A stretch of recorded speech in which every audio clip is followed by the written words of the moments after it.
Ei ti, para aí quieto, co dediño. Ou sabes do que lles gusta facer el corpo, jardo o vídeo para favoritos, para cando queres sentirte como un rei, aí sentadiño no trono.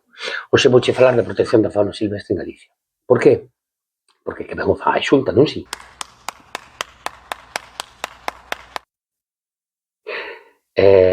Jardo un momento.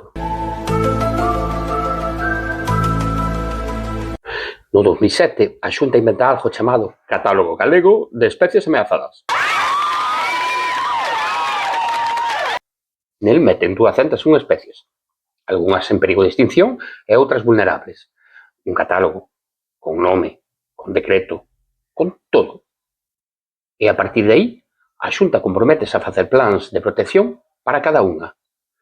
E que fixo con ese catálogo durante case 20 anos? Actualizouno 2 veces. A última vez no 2014. 2014. Cando aínda existía o 20. Se non che pillou esa época porque és máis novo, é só dicirche que Frozen saiu en novembro de 2013, para que te fajas unha idea. De 201 especies, a Xunta elaborou plans de proteccións para 3 especies. Unha ave, o escribidor das canaveiras, outra ave, a piara das dunas, este igual se es de costa sonache máis, e un reptil, neste caso, o sapoconcho común. E ollo, porque isto ten aquel daquela.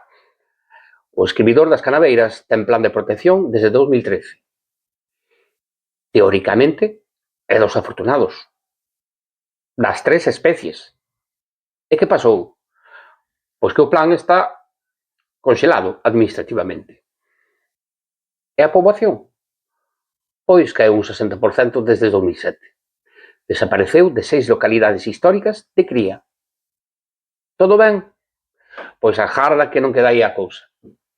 No 2017, Feijóo prometeu en público que no 2020 habería plans para 45 especies. A Xunta encargou eses 45 estudos técnicos para facer plans de protección. Os estudos fixéronse, entregáronse, e non se aprobou nin un. E onde foron parar? Pois aquí.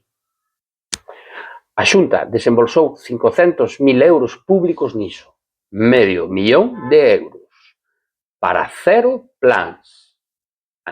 Matemáticas da Xunta.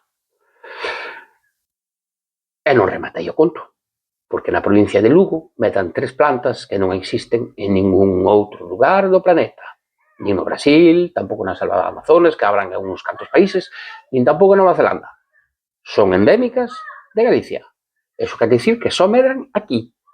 Estas son a Santolina de Melide, a magarza de Barazón e a erva de namorar de Merino.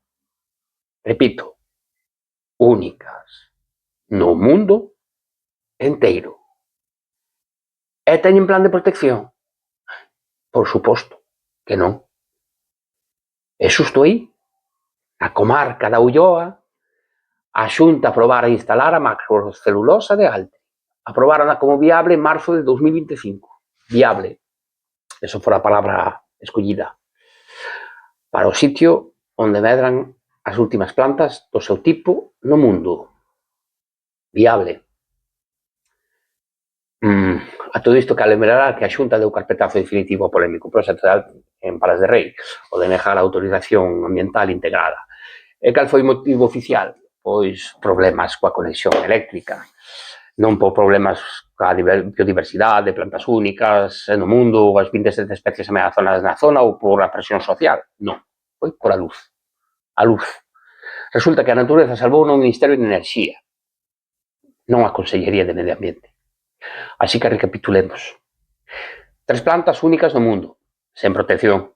Unha ave con plan desde 2013 que perdeu o 60% da súa poboación. 500.000 euros en informes nun caixón. 18 anos, 3 plans. E a macrocelulosa de Marras arquivada non por ecoloxía, senón por falta de enchufe. Os científicos a iso chamanlle lista de extincións anunciadas. Ti, chámalle como queiras.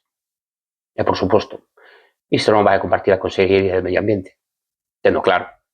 Ala, abur.